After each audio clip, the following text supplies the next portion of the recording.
So you start with a rusty spring, and there's a funny story behind this because I actually made my husband go out into the desert and look for mattresses, and we took the mattresses, cut them open, and saved the springs, and he told me that he would deny that till the day he died, but he did that with me.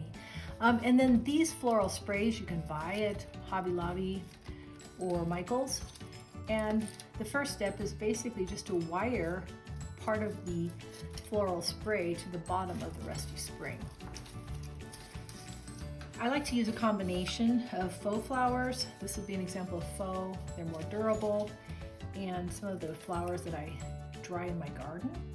So you want to just start by just visually arranging them and seeing where you think you might want them to go. I'm going to put a little bird in this one. So we're just seeing some different options.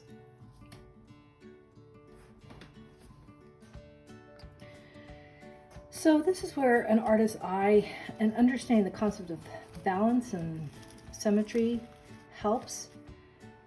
I like to cluster my items, so I want this to look balanced, but I don't want it to be completely symmetrical. So I'm balancing this large faux rose with a couple smaller flowers and a berry. So once I've decided where I want to place things, basically just take one element off at a time, put the glue and stick it back in there so I can remember where I wanted it to go. Adding some berries adds a nice variety to your rusty spring floral. And you can get faux flowers, synthetic flowers at any of your arts and crafts or hobby stores. I mean, not arts and crafts, but hobby stores. We're going to add some berries on this side as well. Put another faux flower here. Now this is something that I dried from my garden, my house I just moved from. And then I've got a bird's eye view here, and I'm just looking to see where I can add some other elements. I did want to add a bird. Stick this little bird in the nest and soften up this nest with a little bit of moss, dried moss, which you can also get at arts and crafts stores. Coming into the Easter season soon in April, March, April, great time to buy little birds' nests and eggs and so forth.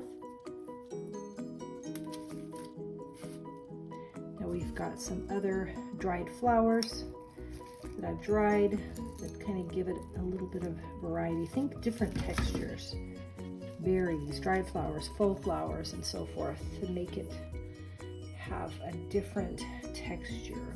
You can see my little bird sitting up a bit, so we'll put something, maybe a little flower under her or him or her nest, just to kind of take that space away. Put another one here.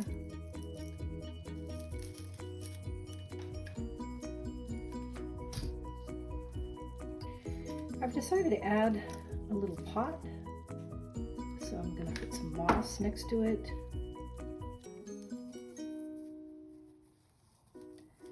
And we'll put some moss inside of it.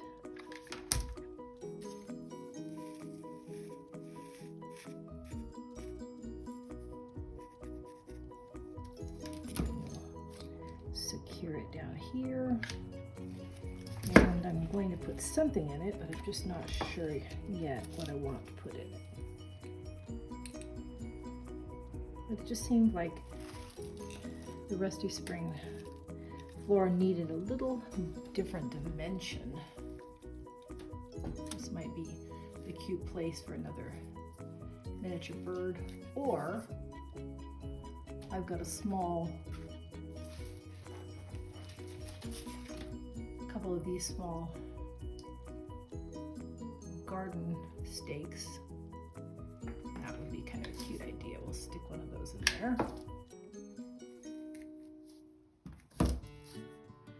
Now we've got some different variety going on. Now I can put a votive, the tea light. This one has a little bit of a lean, so what I'll probably do is take this tiny teacup, put a ribbon on it, and we'll hang it from the Rusty Spring Floral.